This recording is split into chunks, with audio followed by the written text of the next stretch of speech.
Tony thought a lot. She was becoming dependent on her renewed relationship with Tom. Marie introduced her to the concept of naked days. Marie called them no-clothes days, but Tony preferred to be more direct. She spent most of her free time with Tom naked rather than simply naked. Naked better described what followed. She wondered if she could expand the concept to include other couples. There would be no problem with Tom. She could convince him easily, but how could she convince several of her girlfriends? It was a difficult problem. She would have to tread carefully. She didn't want to scare anyone by being too aggressive. They all had to embrace the idea individually and as couples. Conducting confidential discussions with each woman separately would be a nightmare and would take forever. She just didn't have the patience. She wanted to start right now, or rather, start it all. The more she thought about it, the more it seemed to her that a party where she could talk to everyone at the same time was the best and fastest way. Why not? Either it will work out or it won't. She talked to Tom. It took him a while to understand what she was suggesting, but she seemed to warm to the idea. They hadn't gotten that far with Marie and Mike, and she felt like he would really like someone on one time with Marie. Perhaps Tony can find other, less conservative partners. Certainly, he was ready. He would do whatever Tony wanted. Tony was very careful about the invitation. She wanted to create interest, enough that people would be curious and come, but not so specific that they would feel uncomfortable. When she was ready, she showed the invitation to Tom. He was helpful and suggested some minor changes to the words. Once they agreed on the final wording, she extended an invitation to 5 more couples, including Mike and Marie. Tony spent hours planning the party. She spent most of her time working on a plan for how she would present the topic. The plan seemed a little didactic, but it was a complex topic. Tony felt she had to include enough detail with pros and cons to keep everyone interested and ultimately get their buy-in. Tom left it up to Tony to feel the couple's mood and adapted accordingly. Cal and Cindy, a couple Tony knew from church, declined the invitation without comment. Tony thought so. They were very pious, but Tony included them because she thought Cal was a Muslim, and she knew Tom liked Cindy. Marie declined the invitation, saying that Mike and she had a previously scheduled business. 4 other couples responded in the affirmative. They were probably curious. The party took place. Tony was disappointed that Marie and Mike couldn't come to her party. She considered Marie her best friend and mentor, especially when it came to tonight's party. Tony invited 5 couples to join Tom and her this evening for a buffet dinner and a candid discussion about the cracks of intimacy in marriage. Her invitation stated that at some point during the evening, participants might be asked to remove their clothing. 3 couples accepted her invitation. Ed and Sam arrived a little before 6. Ed's real name was Samuel, but he used Ed to avoid confusion with his wife Samantha, who preferred to be called Sam. By 6:15, with the almost simultaneous arrival of John and Jillian, whom everyone called Jack and Jill, and Ted and Terry, everyone was assembled. They dined informally, sitting on chairs and a sofa in the living room and at the dining table. The conversation was light, but you could tell there was anticipation, and perhaps a little tension, in the air as dinner progressed. At 7:30, Tony invited the other 7 to join her in the office, where she moved furniture around and added more so they could sit in a sort of circle. Once they were settled, Tony introduced the theme of the evening. I understand that you are probably wondering why Tom and I invited you here this evening. I'm going to explain everything completely. However, I want this to be a discussion and not a lecture, so please participate. Feel free to interrupt me if you have questions or want to add comments or ideas throughout the evening. Since Tom and I got married, we have noticed slow but scary changes. I assume that for many of you the same thing happened as for us, and you thought that this was how it should be. All your loved ones said that this was the norm, and you pretended that it didn't bother you, but I think it bothered and still bothers you. The change I'm talking about is a decrease in sexual activity with your partner over time. I, for example, greatly enjoyed the early years of our courtship and marriage, when sex was a constant, daily, and joyful event. I miss the hours we spent satisfying each other's needs, desires, and fantasies. I suspect that some, perhaps all, of you remember those times in your relationships. I remember and hate that what happened to us is considered normal. Tony paused briefly to watch the other couples. She felt some agreement with what she was saying. Tom and I have been discussing this over the past months. We've looked at some of the consequences of normality. I have no research or authoritative opinion on this subject, but I believe that not everyone agrees that decreased sex drive in marriage is normal.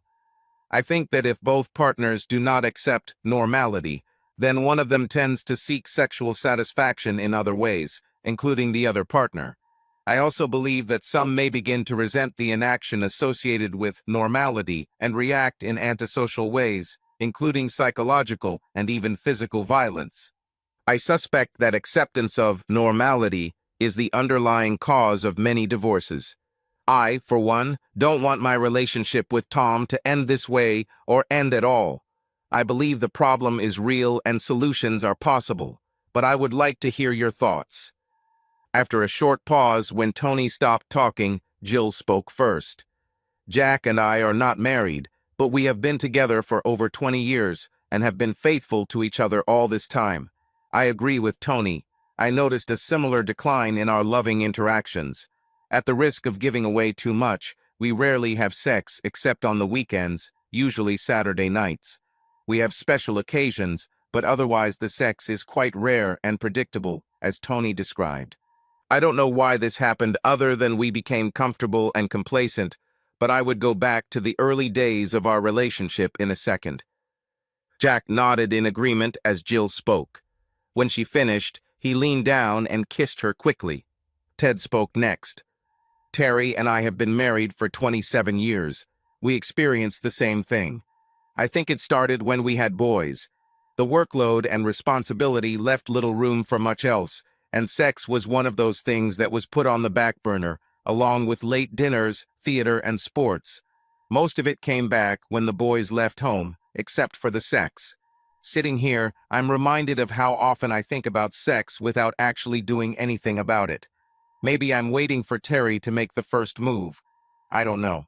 Maybe she's thinking the same thing, waiting for me to make the first move, but I never ask.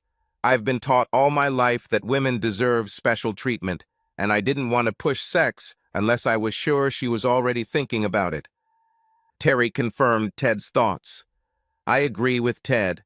I'm not sure if I think about sex as often as he does, but when I do, Ted seems so happy reading or watching TV that I just let it go. While the others were talking, Ed and Sam leaned towards each other and whispered. They were the youngest couple in the group and had been married for only 9 years. In the silence that followed Terry's words, they stopped talking, smiled at the group, but did not offer anything. Tony was encouraged by the reaction. Thank you for your thoughts. I think you've described real normality. Next, before we can discuss solutions, we need to examine the reasons for the changes. Ted, you've already identified some of the reasons. Children, responsibility, and work all contribute to this. There simply isn't enough time to do everything, so we prioritize and some things get put off or abandoned. Extracurricular activities such as sports, exercise, and time together suffer, including sex. When opportunities return, such as when children leave home or work becomes easier, some return, but not always sex. I'm not sure why sex is missed. Anyone have any guesses? Maybe we've changed in ways our partners didn't expect, Terry suggested. I know I gained weight during this time, and so did Ted. I'm also not as fit as I was when I was younger, and I don't have the same energy. I agree, Jill said. Jack and I also became closer in other ways. I think we respect each other's feelings and personal space more than before. Ted is right that growing respect for each other makes it difficult to talk about topics that might upset the other person, and sex is definitely a hot topic. Tony turned to Tom and said, Tom, why don't you tell them about another scary problem we discovered? Tom was ready for the question. Tony and I went back to the beginning of our relationship to sort things out. Early on, even when we both wanted sex, we would circle around the topic before we started. It was a game that we both seemed to be playing without knowing it. We spent considerable time and energy creating situations in which it would be natural to remove clothing. Today, we simply don't have the time or energy to play the game, and we don't get the rewards. When Tom finished, Ed stood up and addressed the group. Sam and I see, and we think we understand the problem you are talking about. We have only been married 9 years and have no children, but I can already see signs of the trend you described in our relationship. I think we need time together to sort this out. Tony, we're glad you included us in the discussion, and we're glad you came, but if you don't mind, we'd like to leave now so we can go home and continue our discussion in private. No problem. I'm glad you came. I honestly hope you come to conclusions that work for you. I also want you to know that if you want to discuss this further, you can always come talk, either in person or with this group. When Tony returned from seeing Ed and Sam off, she felt fine. She noticed that the remaining 2 couples were focused on her and holding hands. Everything is going better than I could have hoped, she thought. I hope the next step will be just as successful. Well, there are only 6 of us left, she said. The next step is the hardest part of the discussion, the decisions. I don't have many solutions, and perhaps none that will work for you. I can only share what worked for me and Tom. I cannot guarantee that it will work for you or that you will be comfortable with it. I can say that Tom and I have sex every day, sometimes several times a day. I love our sex life, and I think Tom loves it too. It is so simple. I'm amazed we didn't discover this sooner. We can't really take credit for this. A friend suggested this, and it works for her and her partner. We just gave up clothes. It's a little more complicated than just that. We agreed that either of us, whenever we wanted, could declare any day a naked day for everyone in the house, and the other had to agree. Once the day is announced, none of us can wear clothes in the house for the rest of the day. The only exception is that if we need to leave the house, we can wear the clothes until we return. One of the consequences of this rule is that it applies to everyone in the house, and visitors must undress upon entry. This sometimes causes problems with unexpected guests or the occasional FedEx or UPS delivery person. However, some visitors surprised us. Naked Day also led to additional agreements, which we can talk about later. You don't need to worry. Today, none of us declared a nudity day yet. Does anyone have any thoughts on the possibilities? Terry spoke first. Somehow, I thought you were going in this direction. I wonder what it would be like if we were naked most of the time. I read that naturists find comfort and freedom in nudity, but I didn't think it led to better sex. I'm not suggesting naturism as a solution. Naturism is a public manifestation. No clothes is private, just between the 2 of you. It is different in that it allows free expression that would be taboo among naturists. Naturists in public are still bound by the normal standards of our culture. Personal nudity has no such prohibitions. Okay, if we're considering your proposal, what's the next step? Ted asked. Tom and I started naked one morning when I insisted on it. I suddenly found myself in a house where nudity was practiced, and I became one of those who had to make a choice. The woman in this house was a good friend, and I had an important reason for visiting. Also, the man was not present in the house, which made the decision easier. After a few hours, I found that the situation was quite comfortable. I had been pushing Tom for weeks with sexual overtures and overtures without success. I took the idea home and showed up naked in the kitchen one morning, had breakfast with him, and when I went into the bedroom, I made it clear that he was invited, but only if he left his clothes on the kitchen floor. He got the message, and we never looked back. Are you suggesting we all take off our clothes now? Terry asked. No, but I wouldn't mind if you did. I just suggest you try it in some environment, whether here or at home. Remember, being naked is not an invitation to free sex. We are still bound by reasonable social conventions that do not include spontaneous, unsolicited sex. I didn't mean to create a partner-swapping paradise. There's an added benefit to this. Getting used to the new feeling of us all being here to support each other may be easier than later when you're alone with your social inhibitions. I can't, and even if I could, I wouldn't make the decision for you. It must come from within and with pure intentions. Having said that, did you notice that Jill? She was playing with the buttons on her blouse while we were talking. At that moment, she completely unbuttoned her blouse. It looks like she's already made up her mind, even if it's subconscious. Everyone turned to look at Jill. She looked back, then down at her blouse and started laughing. Jack looked at her and laughed with her. "I've been listening," Jill said, "and I have to say, I can't wait to get started. I think I'm ready to start right now. How do you all feel about this?" This sparked a discussion to answer the question. After about 15 minutes, everyone was ready for it now. Ted was the last to agree, but Terry was pretty convincing that it had to be unanimous, and that's what she wanted. "Okay, I'm in," Ted said. "How do we do this?" Jack stood up and addressed the group. "I declare today Nakedness Day," and sat back down. Once the laughter died down, a process still needed to be worked out. Tony stood up. "I suggest working in pairs with our partners and removing clothes at a pace that is comfortable for us without paying attention to the others in the room." Tom quickly undressed and left the room to get more wine. As each couple took off their clothes, they stood there, a little nervous, unable or unwilling to look at the others. Ted and Terry were the last to finish, and as they undressed, they hugged and kissed before sitting down. Jack and Jill followed suit and sat down too. Tom returned with the wine and poured glasses before sitting down himself. "What's next?" asked Ted. "Nothing. We just spend the rest of the evening like any other evening, where friends get together to chat and exchange small talk," Tony said. At first, everyone was a little tense. People talked to each other, but tried not to look. After about an hour, the mood in the room relaxed.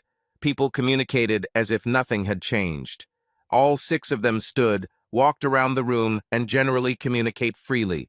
Tom opened another bottle of wine, which probably helped too. Tony asked, "So, how is everyone feeling?" Jill answered first. "At first I was very nervous and scared. I stood naked in a room with 5 other naked people. I didn't want anyone to look at me. I wanted to cover as much as possible with my hands, but realized that this would only attract more attention. After we sat down, I noticed that no one looked at me any differently than they looked at anyone else. My tension has decreased, and I am now completely relaxed." "I agree with Jill," Terry said.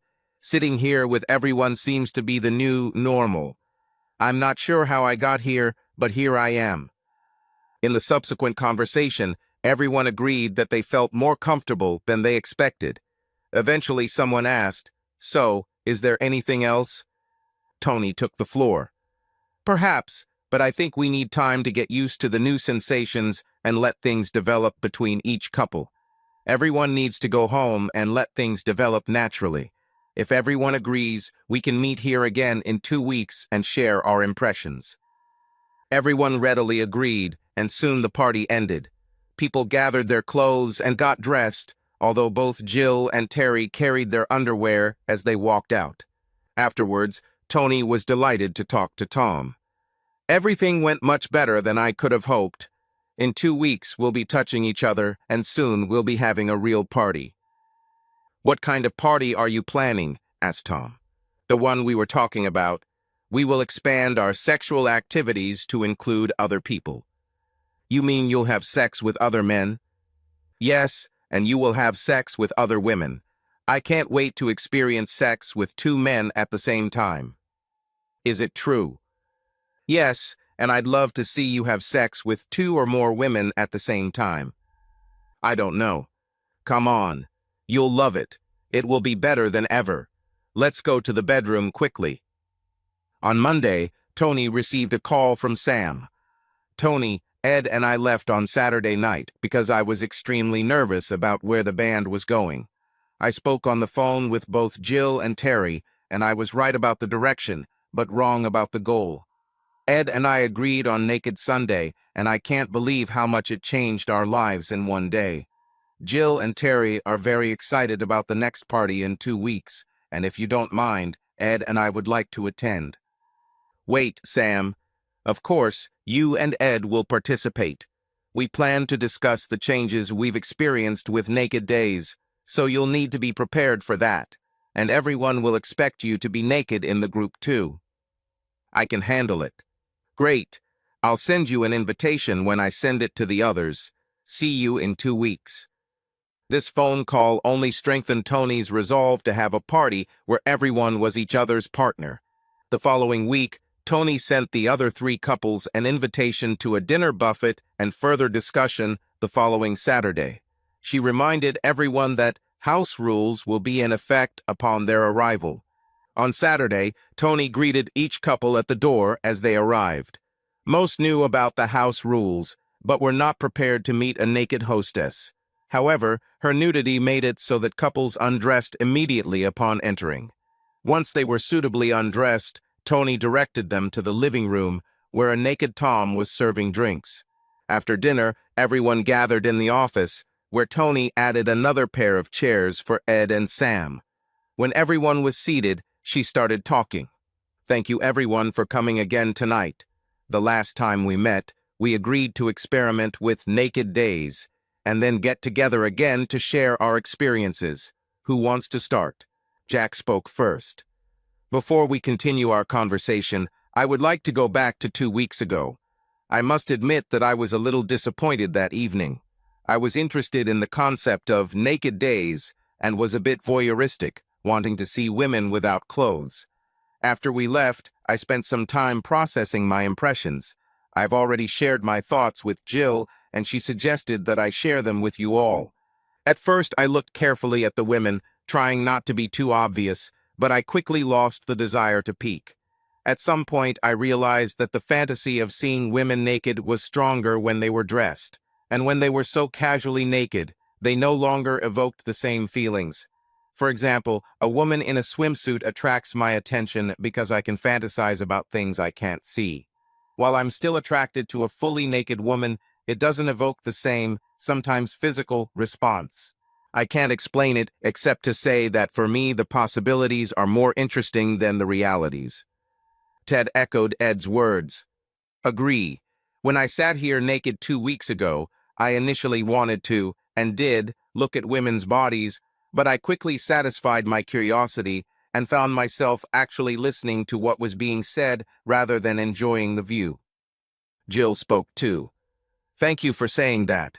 At first I was nervous about having naked conversations with men. My common experience is that I often lose eye contact when talking to men. This seemed to be the case 2 weeks ago, but I did not experience this feeling a few minutes after the start of the conversation. I realized this after talking with Ed, and now I have independent confirmation. I'm starting to believe that wearing clothes causes more problems than it solves, and for that we can thank Eve. When the laughter died down, Tony resumed the conversation. I think you ladies have discovered one of the benefits of the naked philosophy. However, I would like to focus on some other benefits that you may have experienced over the past 2 weeks. May I ask you to share your discoveries, both individually and in pairs with others? We really grew closer to each other, Terry said. I don't mean just physically, but also emotionally and intellectually. We had more interesting discussions about everything from current events to family relationships. Physically, it also became better. Last week, Ted actually accompanied me to the mall, and we walked holding hands. I don't think we've done that for at least 10 years. Anyone else? Tony pushed. I think Terry said it right, Jill said. We don't spend as much time isolated from each other. A few days ago, we were having dinner at a popular restaurant, and we were sitting on the same side cabins for the first time since we moved in together. It was fun. Sounds like fun, Tony remarked. It was fun, so much so that we went out for dinner again last night. This time I wore a skirt and Jack wore shorts. The result was so funny.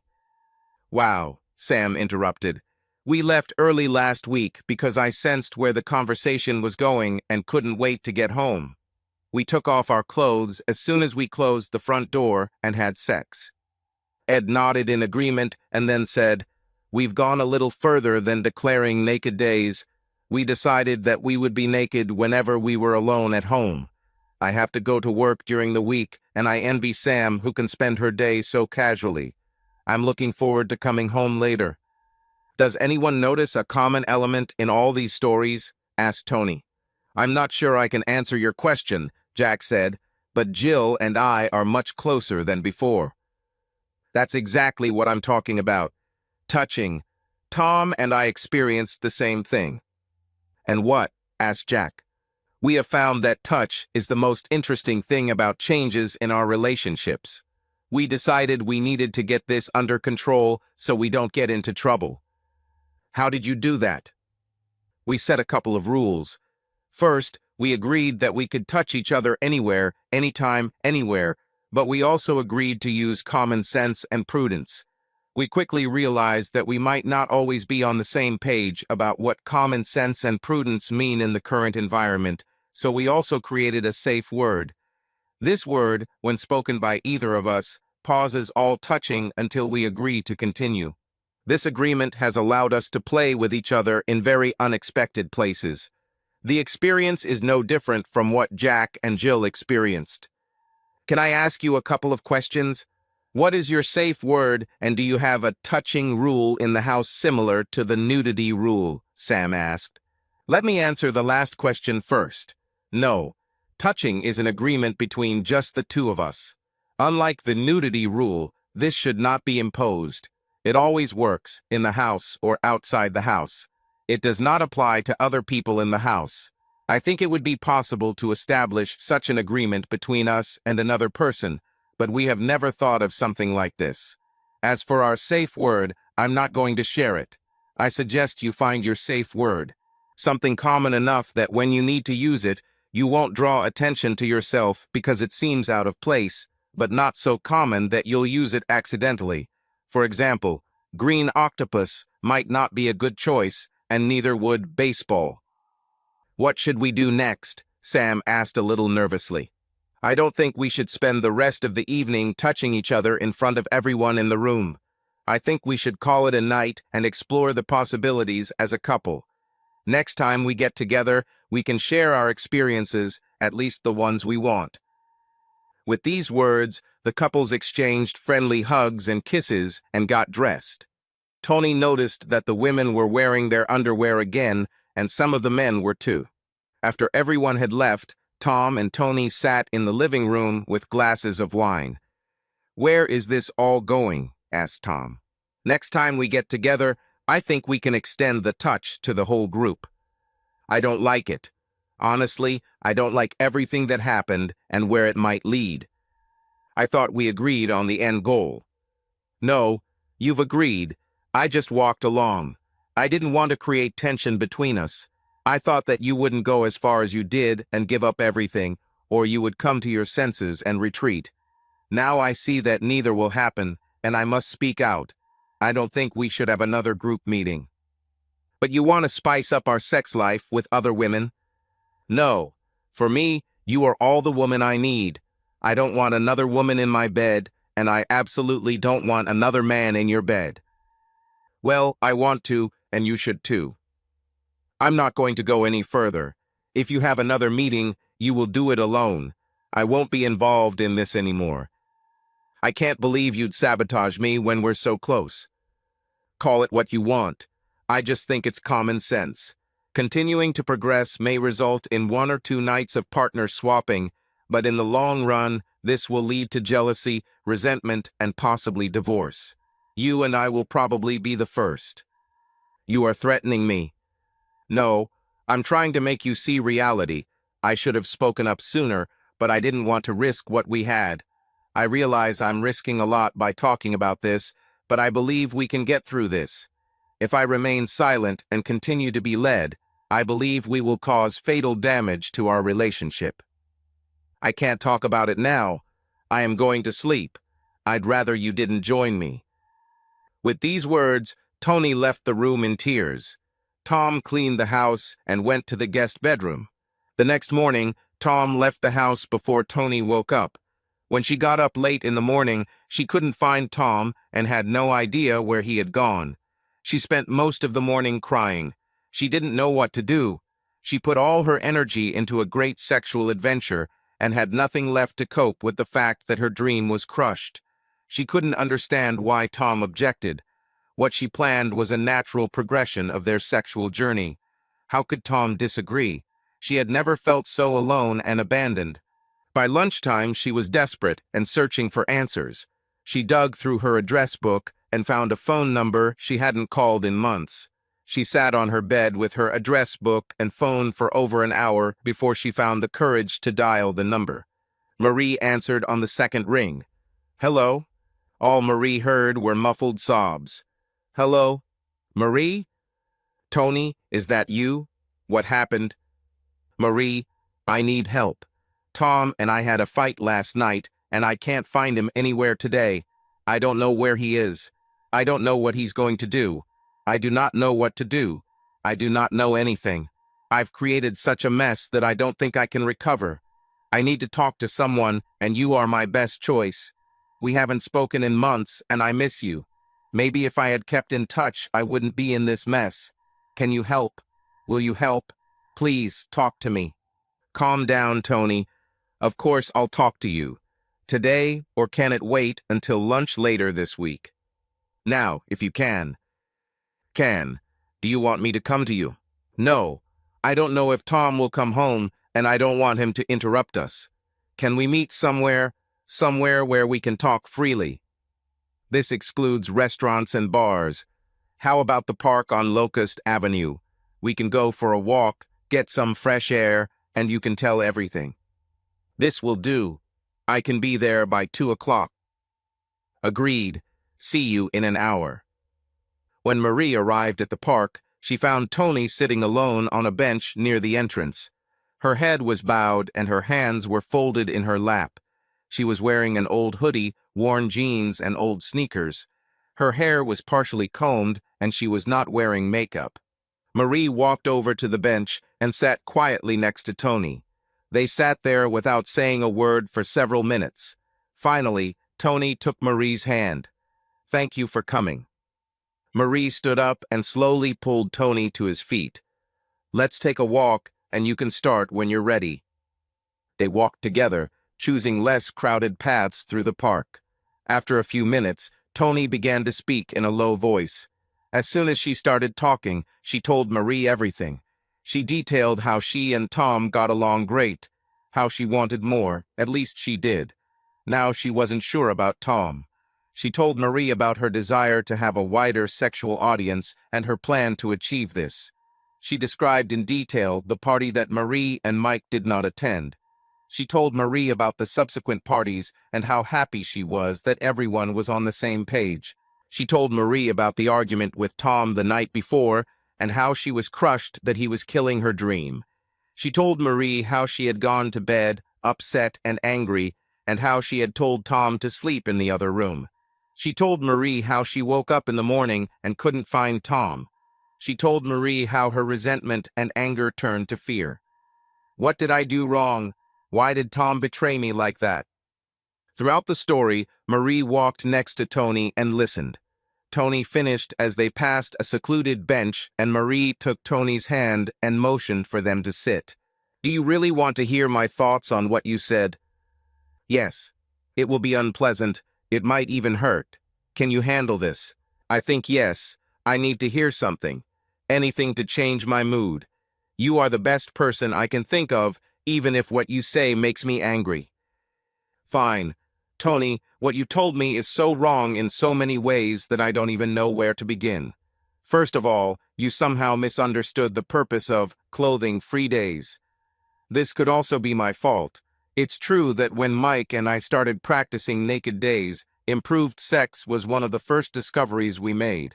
However, over time, we realized that we were actually strengthening all aspects of our relationship, and sex was just part of that. Naked is the way to go, but sex is not the end goal, especially sex with other people. Tom and I didn't come to your party because we sensed where you were going. I should have been honest with you then. It's my fault. Everything that has happened since then is on you. Great sex is wonderful, but I can't understand how anyone can think that sex with more people will be better. Tom was right. If you were successful, You would trade a few hours of pleasure for a divorce or something worse.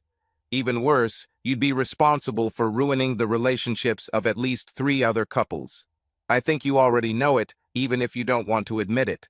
Your reaction to Tom's absence is very telling. I think you value your relationship with Tom more than you want to have sex with multiple partners. I don't know, Tony replied. I'm not thinking clearly right now, but you're right. I've been thinking about Tom all morning. Where is he? Is he okay? I barely thought about parties. I was heartbroken not because of the loss of my dream, but because of the loss of Tom. How could I get into this mess? I think you can figure it out without my help, but all is not lost. You haven't gone so far with the group that it can't be restored. If you stop now, they can figure it out themselves. Wherever they go, whatever they do, at least it won't be because you brought them there if you don't encourage them if you see them. You think so? Yes, the real problem now is how to repair your relationship with Tom. Even here, I think, all is not lost. You seem to be starting to understand Tom's argument. I think if you talk to Tom, explain that you now understand him, agree with him, apologize for doubting him, and tell him you're done with the group, you can recover. You can do it. He was right. I understand that now, but it will be difficult to humiliate myself in front of him like that. Think about everything you have and how great your relationship has become. I think with all this in mind, it will be easier than you think, and the result will strengthen your relationship even more. I don't know. Come with me to the car and think about it. When they reached the park entrance, Tony turned to Marie and said, "Thank you for coming. Your point of view was exactly what I needed. I think I can talk to Tom, and I'm really done with the group. I hope he will listen to me." I think he will listen. He's coming home, and that's a statement about where he wants to be. Make him want to be here and make you feel good here too. Everything will be okay. Just give it time. With these words, they hugged and went to their cars. After Marie left, Tony simply wandered around the city, not knowing what to do next. It was already long after midnight when she returned home. The house was dark, not a single light was on. When she walked through the front door and turned on the light, Tom was sitting on the couch. He seemed to have been sitting there for quite some time. Tony staggered across the room and half bent over at Tom's feet. "I'm sorry. I'm really sorry. I didn't understand what I was doing so wrong. You opened my eyes. I understand. When I think about losing you or having sex with others, there is no choice. Losing you is not an option. What can I do to make things better? Whatever you want, just give me another chance." Tom seemed surprised by Tony's tearful confession. "Honestly, I don't want to lose you either, but I came back today to run into you. No matter how difficult it was, I was ready to give you an ultimatum. Now I don't have to do that. What changed your mind?" "When I didn't find you in the morning, I had a feeling of great loss and emptiness. I have never felt such loneliness. In desperation, I called Marie and spent the entire day talking to her. I've been driving around town for the last few hours thinking about what she and you said. I realized that there is no equivalence between happiness and pleasure, especially when happiness already includes as much pleasure as I need. The sacrifice was not worth the small gain and the huge loss. Eventually, I realized that I was not a person who considered sexual extremes. I forgot how I was raised, the vows I made, and my personal moral code, and became a stranger in my own body. I deeply regret what I suggested and am willing to do anything to undo the harm caused. I desperately want you by my side if you agree. I must admit that I am amazed at your sudden change. I want you to be near me too. We can work together, and I am confident that we can restore what we may have lost. I also don't think you did any real harm. We didn't take a single step that could hurt anyone. If we stop group meetings now, no one has done anything they would regret. Think about it, you didn't offer anything that Marie didn't offer you. I think we'll just leave it as it is and let others develop on their own without our influence." That night, Tony and Tom went out for a quiet dinner together. It was like they were getting to know each other for the first time. On Monday morning, Tony sent an email to the other 6, explaining that they all now had the same knowledge as she and Tom, and further group meetings would be unnecessary and possibly limiting. She wished them luck and encouraged each of them to use their imagination to make the most of their relationship. Within a few weeks, Tony and Tom were passionate lovers again and truly became friends. Tony and Marie rekindled their friendship and resumed their weekly lunch meetings. The four of them got together in the evenings from time to time, but never during the house rule. Subscribe to our channel so that your love doesn't cheat on you, and go ahead and listen to the next story, because this story is nothing compared to the next one. If you're under 18, don't even think, click to the next one.